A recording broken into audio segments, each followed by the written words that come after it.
She stepped onto the first-class cabin in a simple gray sweatsuit, only to be humiliated and forced back to economy. They had no idea her billionaire husband owned the entire airline, and what happened next left everyone speechless. If this story captivates you, don't forget to subscribe to Unbreakable Tales and turn on notifications. So the morning sun painted golden streaks across Denver International Airport as Olivia Bennet moved quietly through the bustling terminal.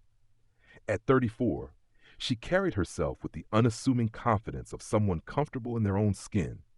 Her blonde hair tucked beneath a plain black cap, her athletic frame dressed in a soft gray sweatshirt and matching sweatpants. A simple silver bracelet, her grandmother's, circled her wrist, the only hint of sentimentality about her.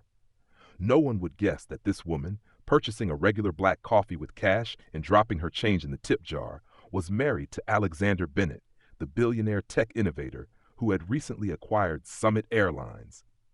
"Heading somewhere nice?" asked the young barista with genuine curiosity. "Boston. Family celebration," Olivia replied with a warm smile, not mentioning it was her parents' 40th wedding anniversary, or that her husband had offered their private jet. Olivia preferred moments like these, anonymous, authentic connections that kept her grounded in a world where wealth often created invisible barriers. Alexander understood this about her. It was one of the countless reasons he'd fallen in love with her 6 years ago when she'd been presenting environmental research at a tech conference. "Now boarding our first-class passengers for Summit Airlines Flight 782 to Boston," announced the gate agent. Olivia gathered her well-worn backpack, not designer luggage, and joined the short line forming at the priority boarding lane. A businessman in an expensive suit glanced at her casual attire, then did a subtle double take. These looks no longer bothered her. She'd grown used to being underestimated. The gate agent's professional smile faltered just slightly as she scanned Olivia's digital boarding pass, eyes darting between the first-class designation and Olivia's casual appearance. "Thank you, Miss Bennett. Enjoy your flight." Olivia nodded and walked down the jet bridge, unaware that her decision to dress comfortably today would soon ignite a storm that would change Summit Airlines forever. The first-class cabin gleamed with luxury, wide leather seats and polished wood accents. Flight attendant Diane Phillips looked up, her practiced smile freezing slightly at Olivia's appearance. "Good morning," Olivia said warmly. "Seat 2A, by the window." Diane's perfectly penciled eyebrows arched slightly. "First class is to your left," she said, her tone carrying a hint of doubt. "Yes, I know. Thank you." Olivia moved confidently toward her assigned seat, aware of Diane's eyes following her. The cabin was half full with passengers who fit the expected mold. Men in business suits, a woman in an elegant dress, a celebrity chef Olivia recognized from television. She stowed her backpack and settled into her seat, pulling out a dog-eared paperback rather than the latest electronic device. "Excuse me." A male flight attendant named Richard appeared beside her, his voice low but firm. "May I see your boarding pass?" Olivia looked up, meeting his skeptical gaze. "Of course." She pulled up the digital pass on her phone again. Richard scrutinized it longer than necessary, glancing between the screen and Olivia's casual attire. "One moment, please."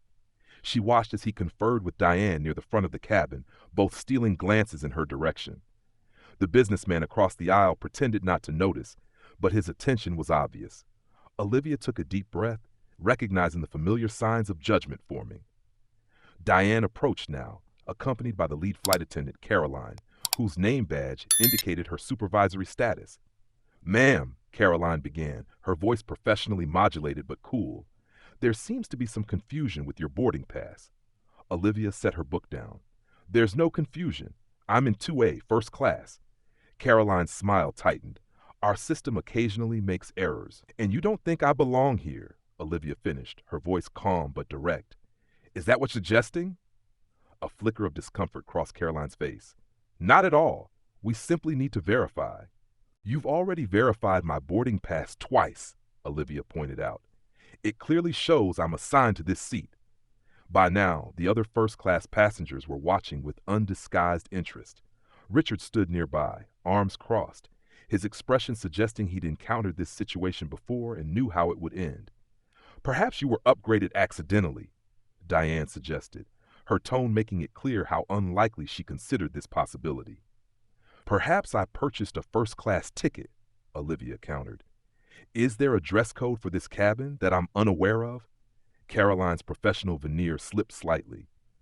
No official dress code, but our first-class passengers typically present themselves in a manner that reflects the premium experience. I see, Olivia's voice remained steady. So it's not about the ticket I purchased, but rather how I look. A distinguished older gentleman across the aisle cleared his throat. I've flown in sweatpants in first class many times. No one's ever questioned my right to be here. Caroline flushed. Sir, this is between our staff and the passenger. It shouldn't be happening at all, he replied, but then returned to his newspaper. Diane leaned closer to Caroline, whispering something. Caroline nodded and turned back to Olivia. Ma'am, we have a full flight today, and we need to ensure all passengers are in their correct assigned seats. Our system shows this seat should be occupied by an O. Bennett. That's correct, Olivia said. Olivia Bennett? Do you have identification to verify that? Richard asked, his tone suggesting he'd caught her in a lie. Olivia maintained her composure, though her patience was wearing thin. You've never asked any other passenger to prove their identity after boarding. The gate agent verified my boarding pass. It's standard procedure when there are discrepancies, Caroline insisted. What discrepancies? Besides the fact that I'm not dressed the way you think I should be? The tension in the cabin was palpable. Other passengers shifted uncomfortably in their seats. One woman whispered to her companion, loud enough for Olivia to hear, If she bought the ticket, what's the problem? Caroline's expression hardened. Ma'am, if you cannot verify your identity, we'll need to reassign you to an economy seat. I can verify my identity, but I shouldn't have to. No one else in this cabin has been asked to do so. Miss Bennett, if that's who you are, Richard said with barely concealed condescension, we're simply following protocol. No, Olivia replied firmly. You're following your biases. If I were wearing pearls in a designer outfit, we wouldn't be having this conversation. Caroline's professional smile vanished entirely. This is becoming disruptive. Either show identification, or we'll need to move you to economy class. Olivia noticed the other passengers watching. Some with sympathy, others with detached amusement, the daily theater of air travel unfolding before them. She could end this instantly by revealing who her husband was, but that wasn't how Olivia navigated the world. She had never used Alexander's name to gain advantages or special treatment. This is discrimination, Olivia stated clearly. I purchased this ticket like everyone else. Ma'am, Caroline's voice turned frosty. We need to complete boarding. Your options are to verify your identity, move to economy, or deplane.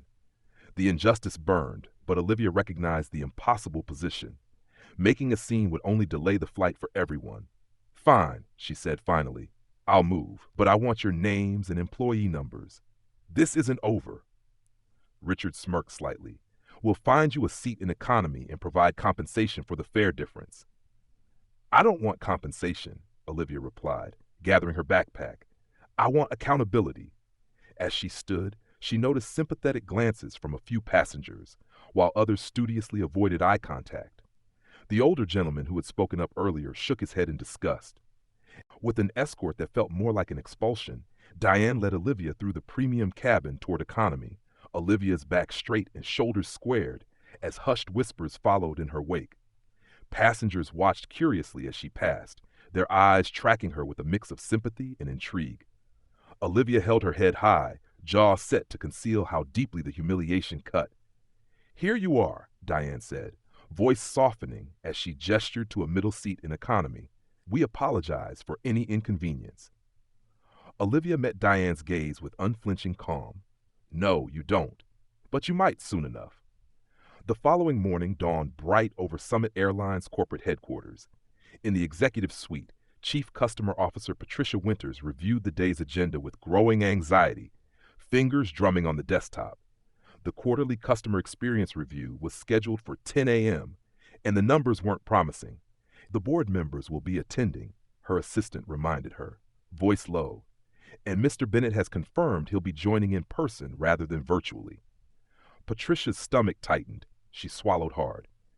Alexander Bennett had acquired Summit Airlines 9 months ago, but today would mark his first appearance at a quarterly review. His reputation for demanding excellence was legendary. "Make sure Caroline Reynolds and her first-class cabin crew are here," Patricia instructed, straightening a stack of reports. "They've maintained the highest customer satisfaction scores, and we need some positive examples to highlight." Meanwhile, across town, Alexander Bennett adjusted his tie in the mirror of their spacious penthouse, expression taut with concern. "Are you sure you don't want me to say something directly to the flight attendants?" he asked, watching Olivia's reflection as she sat on the edge of their bed, hands folded in her lap. Olivia shook her head, voice gentle but firm.